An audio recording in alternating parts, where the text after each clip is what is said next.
पाकिस्तान में massive level पर protest हो रहे हैं अगेंस्ट फ्रांस। यहाँ पे आप अगर देखोगे ये दृश्य आम है इस वक्त रावलपिंडी, कराची और वेरियस और शहरों में।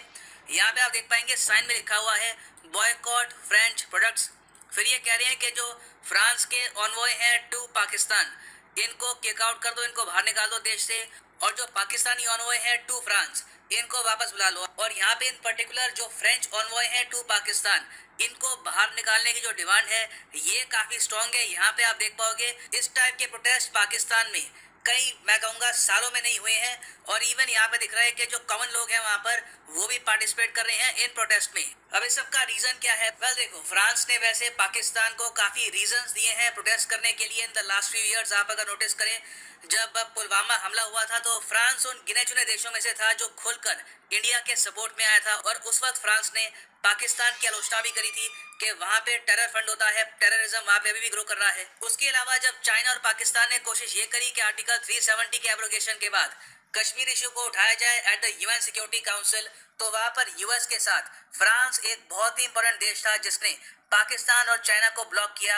At the UN security council. इतना ही नहीं है, फ्रांस आज के समय हमको वेपन भी सप्लाई कर रहा है, फॉर एग्जांपल रफाल, और इन द फ्यूचर पॉसिबिलिटी है कि फ्रांस इंडियन ओशन रीजन में बहुत ज्यादा डिप्लॉयमेंट करेगा अपनी नेवी की। सो ये सब जो रीजंस थे, यहाँ पर इनका कोई रोल नहीं है फॉर द प्रोटेस्ट।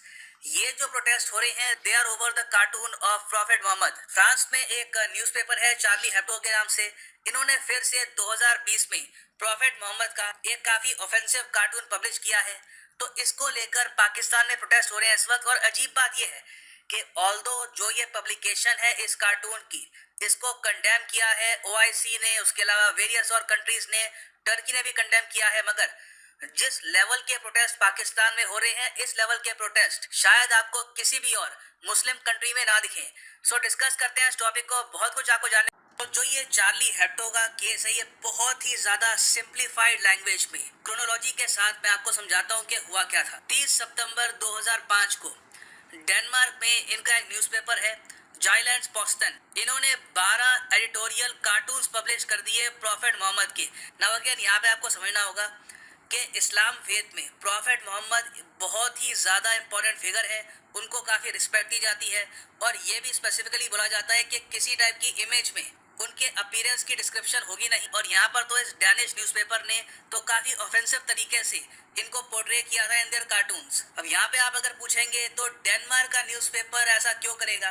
2005 एक बहुत ही वोलेटाइल साल था। ये एक ऐसा दौर था जब जॉर्ज बुश यूएसए के प्रेसिडेंट थे, वॉर ऑन टेरर अपने पीक पर थी। ना सिर्फ American soldiers, Danish, French soldiers, Australian soldiers, NATO के सोल्जर्स अफगानिस्तान में लड़ रहे थे अगेंस्ट तालिबान। मिडिल ईस्ट में बहुत ज़्यादा टेंशन थी और लगातार आतंकवादी अटैक हो रहे थे इन यूके, इन यूएस और वेरियस अदर कंट्रीज। और ये एक ऐसा दौर भी था जहां पर डेनमार्क इन पर्टिकुलर काफ़ी एंटी इस्लामिक सेंटिमेंट हाई था। और यहाँ पर इन लोगों को ये नीड महसूस हुई कि इन लोगों को ये प्रॉफिट मोहम्मद के कार्टून्स पब्लिश करने चाहिए और ये मैसेज देना चाहिए। इनके हिसाब से इनकी इंटरप्रिटेशन ये थी कि हमें इक्वल ट्रीटमेंट देना होगा टू ऑल रिलीजन। अगर हम क्रिश्चियनिटी को क्रिटिसाइज करते हैं, बुद्धिज्म को क्रिटिसाइज करते हैं, तो इस्लाम को भी हम ऐसे क्रिटिसाइज करेंगे। इन लोगों का ये कहना था, मगर इन लोगों का ये कहना था। सो ये जो इशू है डेनमार्क से स्टार्ट हुआ। अब जैसे ही ये कार्टून्स पब्लिश हुए तो डेनमार्क के इस न्यूज़पेपर हाउस को काफी थ्रेट्स मिली और 2010 में इन लोगों पर एक आतंकवादी अटैक करने की कोशिश भी की गई जो बाद में असफल रहा। तो यहाँ पे डेनमार्क का चैप्टर खत्म होता है, फिर स्टार्ट होता है फ्रांस का चैप्टर। अब फ्रांस में भी एक न्यूज़पेपर पब्लिशिंग हाउस है चार्ली हेब्डो के नाम से। इन लोगों ने क्या किया कि जो प्रॉफिट मोहम्मद के कार्टून्स पब्लिश किए थे डैनिश न्यूज़पेपर ने, इन्होंने खुद इसको पब्लिश किया और रीजन ये बताया कि हम यहाँ पर फ्री स्पीच को सपोर्ट करते हैं।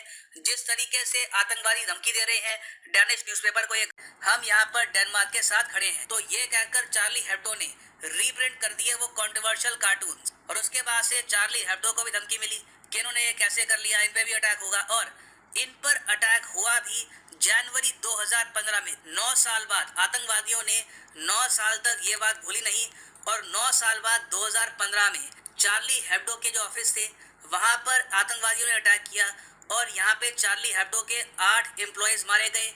एक गेस्ट मारा गया इस मैगजीन में जिसका कोई रिलेशन नहीं था इस सब से। एक मेंटेनेंस वर्कर यहाँ पे मारा गया और एक पुलिस ऑफिसर भी यहाँ पर मारा गया। सो ये अटैक्स हुए थे 7 जनवरी 2015 को। अगले ही दिन फ्रेंच सिक्योरिटी एजेंसीज ने जो अटैकर्स थे इनको पकड़ लिया और इनको शूट डाउन कर दिया। मगर ये जो पूरा अटैक था ये प्लान किया गया था कई लोगों द्वारा। यहाँ पर 15-20 लोग इन्वॉल्व थे जो इन लोगों को सपोर्ट कर रहे थे। अब जब पता लगा बाकी लोगों के बारे में तो उन लोगों ने एक फ्रेंच सुपरमार्केट में कई लोगों को बंधक बना दिया और फिर फ्रेंच सिक्योरिटी फोर्सेस ने बहुत ही मुश्किल से जो बचे हुए आतंकवादी थे इनको शूट डाउन किया। अनफॉर्चुनेटली इस पूरे इवेंट में 4 हॉस्टेजेस भी मारे गए। तो देखो 7 जनवरी से लेकर 10 जनवरी तक फ्रांस ने बहुत कुछ देखा। एक न्यूज़पेपर के ऑफिस पे अटैक, फिर एक आतंकवादी हमला, हॉस्टेजेस का मारा जाना। तो ना सिर्फ फ्रांस, पूरा यूरोप काफी हद तक डरा हुआ था और लोग इकट्ठा आना चाहते थे अगेंस्ट टेररिज्म। तो 11 जनवरी 2015 को फ्रांस समेत वेरियस कंट्रीज के लीडर्स ने एक मार्च किया, march against terrorism in various countries. Paris में इन पर्टिकुलर उस वक्त के फ्रांस के प्रेसिडेंट फ्रांसवा ओलांद, जर्मनी की चांसलर मर्कल, इजराइल के प्रधानमंत्री Netanyahu, Palestine authority president Mahmoud Abbas, Britain के उस वक्त के प्रधानमंत्री डेविड कैमरून, ये सब इकट्ठा हुए और एक मार्च किया गया। और एक इंटरेस्टिंग बात मैं आपको ये बता रहा हूँ कि इस मार्च में बराक ओबामा ने पार्टिसिपेट करने से मना कर दिया, जिसकी वजह से बाद में इनकी काफी आलोचना भी हुई थी। और इस मार्च के 3 दिन बाद चार्ली हेब्डो ने फिर से एक मैगजीन का एडिशन पब्लिश किया और इसका नाम रखा आई एम चार्ली। और यहाँ पे फ्रंट पेज पर प्रॉफेट मोहम्मद का जो कार्टून था वो फीचर किया गया as an act of defiance. तो ये सब तो इवेंट थे 2015 के। अब हम आते हैं 2020 में। सितंबर 2020 में फाइनली क्या हो रहा है कि जो आतंकवादी पकड़े गए थे 2015 में जिन्होंने प्लॉट किया था terror attack on Charlie Hebdo's office, अब इन पर फाइनली केस स्टार्ट हो चुका है। अब इस इवेंट को मार्क करने के लिए और सिंस इन पे जो अटैक हुआ था इसको भी 5 साल हो चुके हैं, इस इवेंट को भी आप कह सकते हैं मार्क करने के लिए चार्ली हेब्डो ने फिर से वो कंट्रोवर्शियल कार्टून पब्लिश कर दिए और अपनी तरफ से ये कह दिया कि हम फ्रीडम ऑफ स्पीच के लिए ये सब कर रहे हैं, हम पे अटैक हुआ था, वी आर स्टिल डिफायंट और हमने ये सब किया है। तो इनका जो एक्शन है काफी कंट्रोवर्शियल है। और जैसे ही इन्होंने फिर से 2020 में वो कंट्रोवर्शियल कार्टून्स पब्लिश किए अपनी मैगजीन में, जो ऑर्गेनाइजेशन ऑफ इस्लामिक कोऑपरेशन है, इन्होंने बढ़ चढ़ के कंडेम किया चार्ली हेब्डो का और कहा कि इस टाइप के कार्टून्स गलत हैं और इससे मुस्लिम्स की सेंटिमेंट हर्ट होती है अराउंड द वर्ल्ड। फ्रांस में भी बहुत से लोग हैं जो आलोचना कर रहे हैं चार्ली हेब्डो की इस इशू को लेकर और वो फ्रेंच गवर्नमेंट को कह रहे हैं कि आपको चार्ली हेब्डो को रोकना चाहिए। फ्रांस में बाय द वे मैं आपको ये बता दूं कि 8.8% जो इनकी आबादी है ये इस्लाम वेद को फॉलो करती है 2017 प्यू रिसर्च रिपोर्ट के एस्टिमेट के हिसाब से। तो फ्रेंच प्रेसिडेंट पर भी यहाँ पर प्रेशर आया इमैनुअल मैक्रों पे, मगर इन्होंने यहाँ पर ये कहा फ्रेंच प्रेसिडेंट ने कि हम फ्रीडम ऑफ स्पीच को नहीं रोक सकते। मैं चार्ली हेब्डो की आलोचना नहीं करूंगा और उन लोगों को फ्रीडम ऑफ स्पीच है कि ये कार्टून्स ये पब्लिश कर दे। तो ये भी एक काफी कंट्रोवर्शियल स्टेटमेंट थी फ्रॉम द फ्रेंच प्रेसिडेंट। तो अब इसके रिएक्शन में हम देख रहे हैं कि सब कॉन्टिनेंट में प्राइमरली काफी आलोचना हो रही है फ्रांस की और चार्ली हेब्डो की। इंडिया में आप अगर देखो तो shame on Charlie Hebdo trend कर रहा था ऑन ट्विटर और पाकिस्तान में आपको बताया कि इस तरीके से अब प्रोटेस्ट हो रहे हैं। मगर अभी के लिए ये बात साफ दिख रही है कि पाकिस्तानी गवर्नमेंट ने भी इन प्रोटेस्ट को प्रमोट करना स्टार्ट कर दिया है। पाकिस्तान की सरकार ने चार्ली हेब्डो का ओपनली विरोध किया है और ये कहा है कि हम कंडेम करते हैं ये फ्रांस के एक्शंस को। और पिछले कुछ साल में जिस तरीके से फ्रांस ने हेल्प करी है इंडिया की ऑन वेरियस इश्यूज, तो पाकिस्तान के पास यहाँ पे काफी रीजन भी है to be angry at France.